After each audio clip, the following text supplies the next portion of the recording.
एक दिन की बात है। 3 सहेली गोपीनगर गांव में घूमने के लिए आती हैं। उन्हें घूमते घूमते शाम हो जाती है। वो गांव के पास वाले होटल में ही रुक जाती हैं और आपस में बात करने लगती हैं। यार सीमा, ये गांव कितना सुंदर है ना। मैं तो यहाँ पर बहुत खुश हूँ। हाँ यार माया, मुझे भी यहाँ पर बहुत अच्छा लग रहा है। लेकिन ये नेहा किधर चली गई? अभी तो वो यहीं खड़ी थी। इसी बीच नेहा वहां पर आ जाती है और ये कहती है, मैं यहाँ हूँ दोस्तों। वो मैं जरा वॉशरूम फ्रेश होने चली गई थी। गांव में पूरा दिन घूमकर मैं बहुत ज्यादा थक गई हूँ और अब मुझे बहुत तेज नींद आ रही है। चलो यार, चलकर सो जाते हैं। हाँ चलो सो जाते हैं, फिर सुबह हमें और भी घूमना है। जिसके बाद वह तीनों अपने अपने कमरे में सोने चले जाते हैं। तभी अचानक से नेहा की आंख खुलती है। वो अपनी कमरे की खिड़की से बाहर की ओर देखने लगती है। तभी उसे दिखता है कि होटल के सामने वाले गांव से उसे कोई आवाज दे रहा है।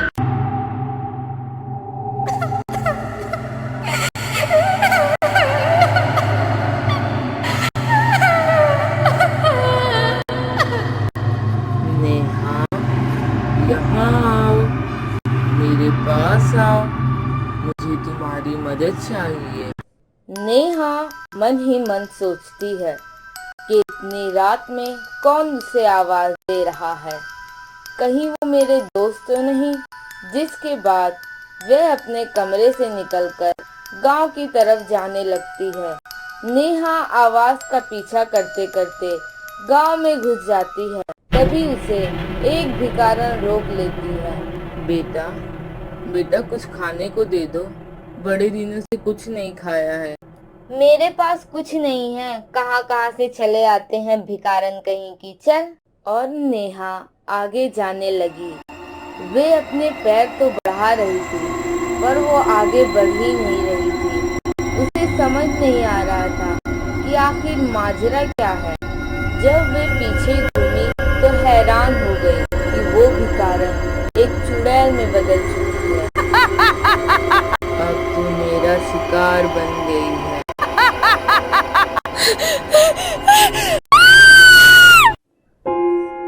अगली सुबह गांव वालों को नेहा की लाश मिली। पास ही एक पत्थर पर लिखा था, मैं वापस आ गई हूँ।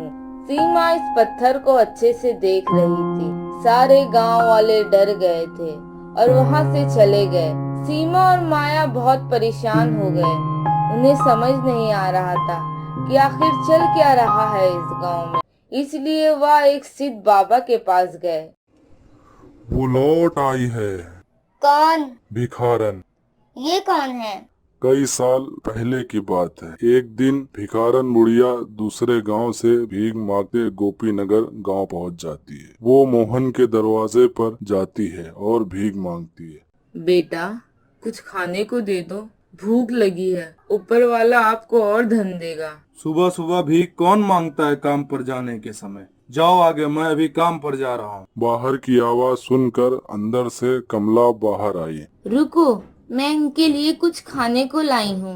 ऊपर वाला तुम्हारा भला करे। बुढ़िया चली जाती है। क्या जरूरत थी खाना देने की? पैसे की बर्बादी करती हो। सब हमसे अमीर हुए जा रहे हैं और तुम उड़ा दो पैसा। तुम बिना मतलब की बात मत करो। खाना खराब हो चुका था इसलिए दे दिया। खाना लेकर बुढ़िया चली जाती है और खाने को खोलती है तो उसमें से बदबू आ रही थी। गौर से देखा तो उसमें कीड़े पड़ चुके थे। गरीब बुढ़िया ने खाना फेंक दिया और दूसरे घरों में भीख मांगने चली गई। और वो शीला नाम की औरत से बोली, ऊपर वाला भला करेंगे तुम्हारा, मुझे खाना दो और गंदा खाना मत देना। मैं पहले से ही बीमार हूँ और बीमार हो जाऊंगी। आहा, एक तो भीख मांगती है और ऊपर से फरमाइश। जाओ, नहीं है मेरे पास तुम्हें देने के लिए कुछ। गरीब बुढ़िया वहाँ से दूसरे घर खाना मांगने चली गई। एक आदमी ने थोड़ा सा खाना दिया। बेटा, थोड़ा सा खाना और दे दो, इसमें तो पेट भी नहीं भरेगा। देखो, मैं इससे ज्यादा खाना नहीं दे सकता, महंगाई का जमाना है। गरीब बुढ़िया को गांव के लोगों से इतना कम भीख मिली कि उससे उसका पेट नहीं भरता। कुछ दिन में वो और ज्यादा कमजोर हो गए। बहुत अधिक गर्मी होने के कारण एक दिन बुढ़िया को बहुत जोर से प्यास लगती है।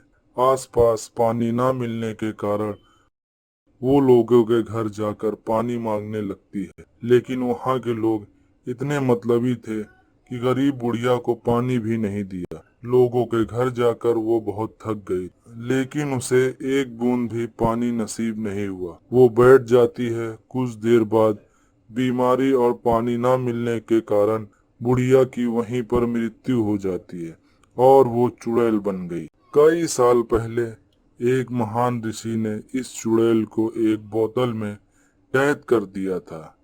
किसी ने वो बोतल खोल दी है और चुड़ैल अब आजाद है। तो अब हम इस चुड़ैल से कैसे बच सकते हैं? ये गांव छोड़ना होगा। नेहा और माया वापस शहर चले जाते हैं। नेहा को मरे हुए कुछ ही दिन हुए थे। गांव वालों को पवन की लाश मिली तो पत्थर पर लिखा था कि सब मरोगे। पूरे गांव के लोग बहुत डर गए थे। कोई भी घर से बाहर नहीं निकलता। पूरे गांव में मातम छाया है। गांव के कुछ लोग एक साधु बाबा के पास जाते हैं और साधु बाबा से पूछते हैं, हम लोग एक बुढ़िया को भीख नहीं देने के कारण परेशान हैं। वो भूख और बीमारी से मर गई। ये सब जो भी हो रहा है उसमें तुम गांव वालों की ही गलती है। तुमने एक बीमार गरीब बुढ़िया को अपने लालच और निर्दयता के चलते मार डाला। तुम लोग इसे 2-4 रोटी भी नहीं दे सके, जिसके कारण उस गरीब बुढ़िया की जान चली गई और अब वो अपना बदला ले रही है। क्या इसका कोई इलाज नहीं है बाबा जी? हवन पूजा का इंतजाम करना होगा, तब शायद कुछ हो सकता है। हम सब तैयार हैं। हाँ, हम सब तैयार हैं। हवन पूजन शुरू हुआ। साधु के मंत्र उपचार से चुड़ैल प्रकट हुई। ए साधु, तुम क्यों इस मामले में पड़ रहे हो? तुम अपने रास्ते चले जाओ, वरना तुम्हें भी मौत मिलेगी। देखो, इंसान से गलती हो जाती है। तुम बताओ, तुम्हें क्या चाहिए? तुम्हारे नाम का मंदिर बनवा देते हैं। लोगों को परेशान करना छोड़ दो।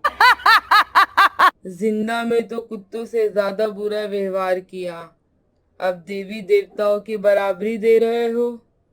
मैं इस लायक नहीं हूँ। मैं चुड़ैल हूँ, चुड़ैल। कुछ तो उपाय होगा जिससे तुम गांव वालों को छोड़ दो। एक उपाय है, इन सब पापियों को गांव छोड़ना पड़ेगा, वरना सब मरेंगे। साधु, तू भी चला जा, क्योंकि गुनाहगार के साथ बेगुनाह भी मारे जाते हैं। इस गांव को मेरा श्राप है कि जो गांव में रहेगा वो तिल तिल मरेगा, जैसा मैं मरी थी। चुड़ैल गायब हो गई। इसका कोई इलाज नहीं है।